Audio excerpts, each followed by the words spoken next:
someone handed Jerry and Esther a copy of a book that was written in the 1930s. And so as Jerry was reading this little book, the author, a woman, was talking about what an extraordinary, fast-moving environment we are all living in this modern day, and how hard it is to keep up.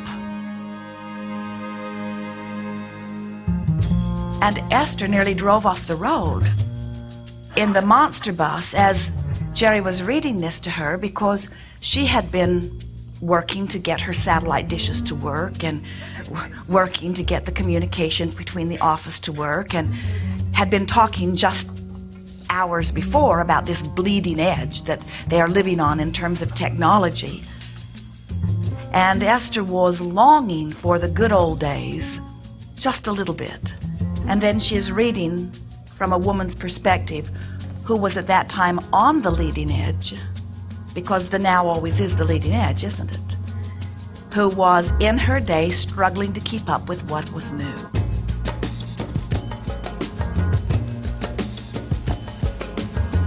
It was interesting, as Esther read or listened to Jerry read this woman's account of what it was like then, brief spatterings of it available to them. It was interesting to realize most everyone who is standing in their leading edge place has this sense of urgency about getting to the point of completion, getting it figured out, getting it solved. And there was something so interesting to Esther as she is listening to this woman speaking about solving it all way back when. And Esther couldn't help but notice that between 1930 and today, it didn't get solved. And it didn't get finished. It didn't get completed. And all of that striving seemed ill-placed. And we want to say to you, it is ill-placed if you're trying to get things fixed, if you're trying to figure it all out, if you're trying to get to the place that you think you were sent here by God to conclude. But when you get it, that whether you are focused in 1930 or 1940, or whether you're focused right here today, that your work is about being, observing, vibrating, concluding new preference, alighting with preference, and the world just goes round and round and round and round. For what? For what? We want you to figure out for what. Were those in the 1930s sent here to make it some way, so that by some deadline it would be some way? So many want you to believe that. Gotta get ready, gotta get ready, gotta get ready, gotta get ready. For what? For eternity? For eternalness? For more opportunity to be? What is it for? What is any of it for? What has any of it ever been for? What will any of it ever be for? What it is for your creative pleasure in your now. It is for your opportunity to conclude what you would prefer, and your opportunity to align that preference with the source that is you. And when you use the guidance that comes forth from within you to help you know whether you're in sync with the desires that you have set forth or whether you have not, then you're in alignment. Then you're in alignment with your now, then you're in alignment with your source, then you're in alignment with all that is, then you are living that which you came forth to live. When you decide that you're going to go on a vacation, do you tell your friends, I'm going to meet these specific requirements? There are many things I need to do, and I'm getting them done. And I'll be back when I have fulfilled this responsibility? Or do you go for another reason, like pleasure and adventure and stimulation and exhilaration and refreshment? And so this is what we want you to realize that you have come forth into this physical experience about. You didn't come on a mission to save the world or to fix the world or to correct the world or to make the world see the errors of their ways.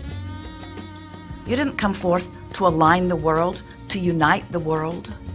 You didn't come forth to do anything other than have your experience give birth to your preferences, align with your own preferences, and live happily ever after.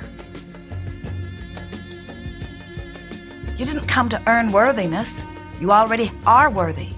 You didn't come forth to become intelligent. You already are intelligence. You didn't come forth to achieve godliness. You already are God. You came forth for the pleasure of being the powerful creator that you are.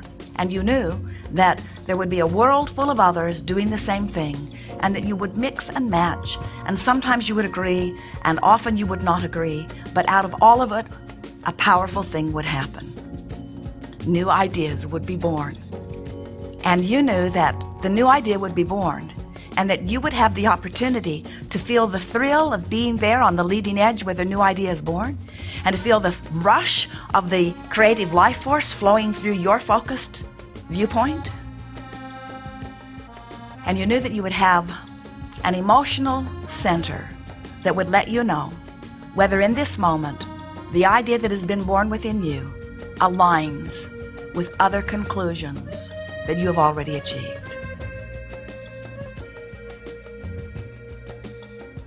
For the achievement of what?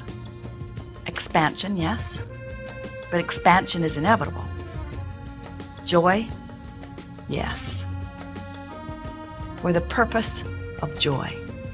That's why we all exist. We exist for the thrill of our powerful now. So as you stand in your now and you're loving your moment, you are in alignment now totally with who you are. We call that blending. Some call it allowing your soul to be present. Some call it inspired. Some call it tuned in, tapped in, turned on. Some call it in the flow. In other words, there are a lot of different ways of expressing this connection, this conscious connection with who you are. We call it the art of allowing.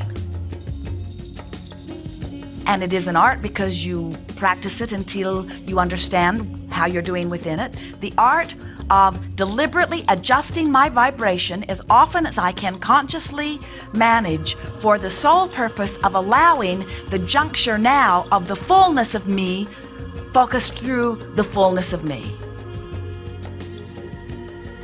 So when you meet someone who is achieving that in the moment, the way you would describe them, a variety of different words, you would say, that's a happy person. You would say, that is such a balanced person. You would say, oh, do you see how coordinated that person is? Do you watch the Olympics? Do you see those kids stand on those platforms or get ready for their race? Do you see them aligning with who they are or working to do that? Do you see them recognizing that they have a higher power? They have a broader perspective. They have untapped resources that they want to align with right here and now. Do you see the physician, the surgeon, in the midst of his surgery, so focused upon what he's wanting to achieve and so wanting to be as steady as he can be and as inspired as he can be and as guided as he can be and as in alignment as he can be and as intuitive as he can be, as tuned in, tapped in, turned on as he can be?